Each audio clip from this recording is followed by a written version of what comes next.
নমস্কার বন্ধুরা, আমি সোমা। আরও একটা নতুন ভিডিওতে তোমাদের সবাইকে স্বাগত। চলো দেখে নেওয়া যাক আমার আজকের এই রেসিপিটা। আজ আবারও একটা নতুন রেসিপি নিয়ে হাজির হয়ে গেলাম। আজ তোমাদের সাথে একটা দারুণ টেস্টি নিরামিষ রেসিপি শেয়ার করব।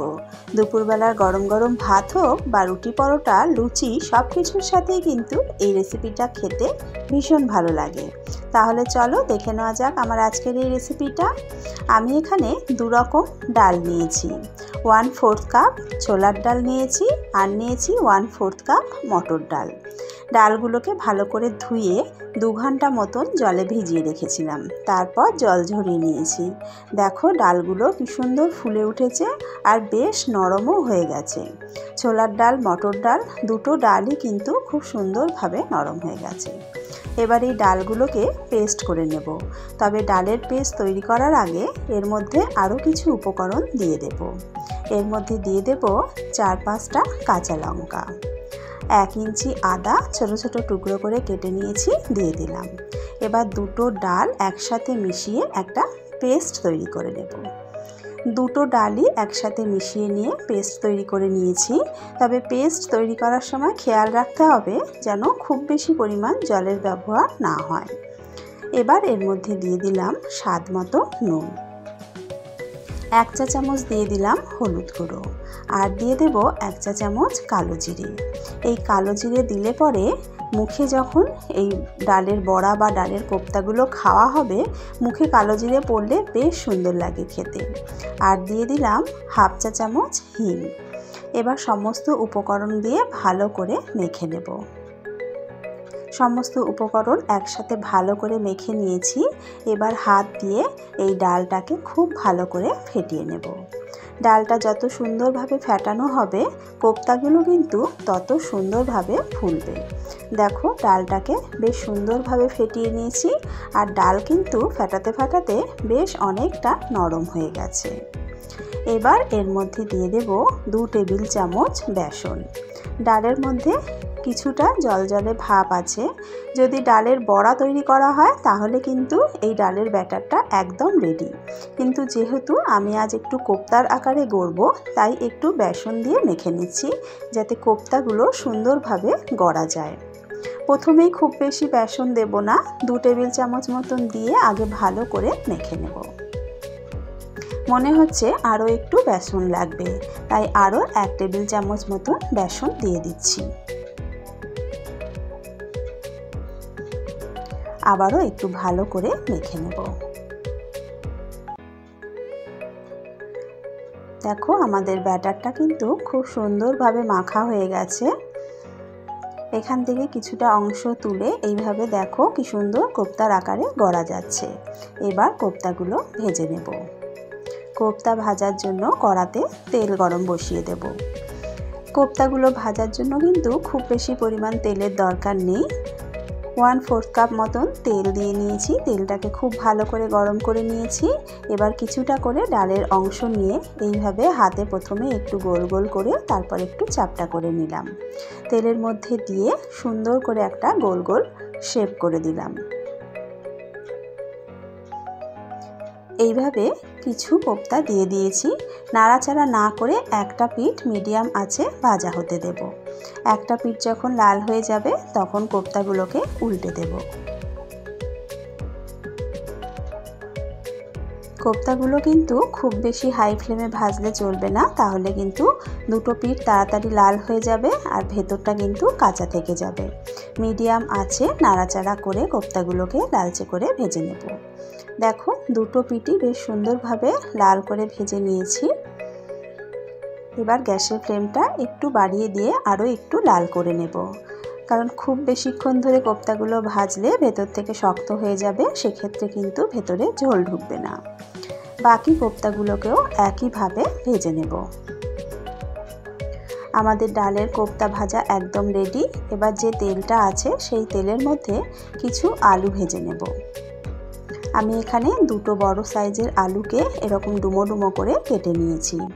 আলুর মধ্যে সামান্য একটু নুন আর একটু হলুদ গুঁড়ো দিয়ে দিলাম।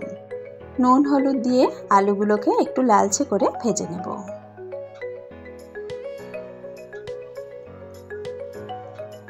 খুব বেশি লাল করে আলু ভাজার দরকার নেই, আলুতে হালকা একটু লালচে রং ধরলেই কিন্তু হয়ে যাবে। দেখো আলুগুলোতে হালকা লাল রং ধরেছে, এবার আলুগুলো তুলে নেব। এবার এই তেলের মধ্যে ফোড়নের জন্য দিয়ে দেব তেজপাতা, দিয়ে দিলাম দুটো দারচিনির টুকরো, দুটো লবঙ্গ, দুটো থেতো করা ছোটো এলাচ, আর দিয়ে দেব হাফ চা চামচ গোটা জিরে। ছোটো এলাচ দেওয়ার সময় যদি একটু থেতো করে দেওয়া যায় তাহলে কিন্তু ফ্লেভারটা খুব সুন্দর বের হয়। আর দিয়ে দিলাম 1/4 চা চামচ হিং। ফোড়নগুলো ভালো করে একটু নাড়াচাড়া করে ভেজে নিয়ে এর মধ্যে দিয়ে দিলাম আদা আর টমেটো বাটা। এখানে আমি দুটো মাঝারি সাইজের টমেটো আর 1 ইঞ্চি পরিমাণ আদাকে মিক্সিতে পেস্ট করে নিয়েছি। আদা টমেটো বাটাটা দিয়ে ভালো করে নাড়াচাড়া করে নিয়ে মশলা থেকে জল জল ভাবটা শুকিয়ে যাওয়া পর্যন্ত কষিয়ে নেব। তারপর এর মধ্যে দিয়ে দিলাম হাফ চা চামচ হলুদ গুঁড়ো, 1 চা চামচ ধনে গুঁড়ো, 1 চা চামচ জিরে গুঁড়ো, হাফ চা চামচ দিয়ে দিলাম লঙ্কার গুঁড়ো, তবে ঝালটা অবশ্যই নিজেদের স্বাদ অনুযায়ী দিও। আর দিয়ে দিলাম 1 চামচ ভর্তি করে কাশ্মীরি লঙ্কার গুঁড়ো। ভয় পাওয়ার কিছু নেই, কাশ্মীরি লঙ্কার গুঁড়োতে কিন্তু ঝাল খুব একটা হয় না, তবে তরকারিতে খুব সুন্দর একটা রং ধরে। এবার সমস্ত মশলাগুলো খুব ভালো করে মিশিয়ে নিয়ে মিনিটখানেক একটু ভাজা ভাজা করে নেব। এবার এর মধ্যে জল দিয়ে দেব। যেহেতু গুঁড়ো মশলা ব্যবহার করেছি তাই যাতে মশলা পুড়ে না যায় অল্প করে জল দিয়ে দিলাম, সাথে দিয়ে দিলাম স্বাদ মতো নুন। এবার মশলাটাকে ভালো করে কষিয়ে নেব। মশলা খুব ভালো মতন কষানো হয়ে গেছে, দেখো মশলা থেকে তেল ছাড়তে শুরু করে দিয়েছে। এবার ভেজে রাখা আলুগুলো দিয়ে দেব। মশলার সাথে আলুগুলোকে ভালো করে মিশিয়ে নেব। মিনিটখানেক মশলার মধ্যে আলুগুলোকে কষিয়েও নেব, তাতে আলুর মধ্যে খুব ভালোভাবে তেল মশলা ঢুকে যাবে। আলু আমাদের কষানো হয়ে গেছে, এবার এতে জল দিয়ে দিলাম। একটু জলের পরিমাণটা বেশি দিতে হবে, কারণ বড়াগুলো বা কোপ্তাগুলো কিন্তু ঝোলে দিলে অনেকটা ঝোল টেনে নেবে, তাই সেই অনুযায়ী কিন্তু ঝোলের পরিমাণটা দিতে হবে। ঝোলগুলো ফুটে উঠেছে, এবার চাপা দিয়ে মিনিট 5-7 রান্না করে নিলাম। 7 মিনিট পর চাপাটা তুলে নিয়ে দেখে নেব আলু সেদ্ধ হয়েছে কিনা। আলু কিন্তু খুব ভালো মতন সেদ্ধ হয়ে গেছে। এবার কোপ্তাগুলো দিয়ে দেব। কোপ্তা দেওয়ার আগে কিন্তু খেয়াল রাখতে হবে যেন আলু খুব ভালো মতন সেদ্ধ হয়ে যায়, কারণ কোপ্তা দিয়ে কিন্তু বেশিক্ষণ ফোটানো যাবে না, তাহলে কোপ্তাগুলো নরম হয়ে যাবে আর ভেঙে যাবে। কোপ্তাগুলো দিয়ে একটু নাড়াচাড়া করে নিলাম, মিনিট 2 একটু ফুটিয়ে নিলাম। 2 মিনিট পর চাপাটা তুলে একবার ভালো করে নাড়াচাড়া করে দেব। দেখো কোপ্তাগুলো কিন্তু এখনই অনেকটা ঝোল টেনে নিয়ে বেশ ফুলে উঠেছে। দিয়ে দিলাম 1 চা চামচ চিনি। যেহেতু নিরামিষি রান্না একটু চিনি দিলে কিন্তু বেশ ভালো লাগে। সাথে দিয়ে দিলাম হাফ চা চামচ গরম মশলার গুঁড়ো আর 1 চা চামচ ঘি। ঘি, গরম মশলা আর চিনিটাকে খুব ভালো করে মিশিয়ে নেব। বড়াগুলো কিন্তু ঠান্ডা হলে আরও ঝোল টেনে নিয়ে আরও ফুলে উঠবে। আমাদের আজকের রেসিপি একদম রেডি। এবার কিন্তু গ্যাস বন্ধ করে নামিয়ে নেব। আমাদের ডালের কোপ্তা কারি কিন্তু একদম রেডি। ডালের কোপ্তা কারি করার সময় যদি ছোলার ডাল আর মটর ডাল দুটো ডাল একসাথে মিশিয়ে নিয়ে করা যায় তাহলে কিন্তু তার স্বাদটাই হয় একদম আলাদা। এই কোপ্তা কারি দুপুরের গরম গরম ভাত হোক বা রাতে রুটি, পরোটা, লুচি সব কিছুর সাথেই কিন্তু খেতে ভীষণ ভালো লাগে। আমার নতুন বন্ধুদের কাছে অনুরোধ রইল চ্যানেলটা সাবস্ক্রাইব করে পাশে থাকার জন্য। আশা করি আমার আজকের এই রেসিপিটা তোমাদের ভালো লেগেছে। যদি রেসিপিটা ভালো লেগে থাকে তাহলে অবশ্যই কিন্তু রেসিপিটা একবার বাড়িতে ট্রাই করো। আর বাড়িতে ট্রাই করলে খেতে কেমন হয় কমেন্টস করে আমাকে জানাতে কিন্তু ভুলো না। আজকের ভিডিও এখানেই শেষ করছি। আবারও হাজির হয়ে যাব একটা নতুন রেসিপির সাথে। সকলে ভালো থেকো, সুস্থ থেকো।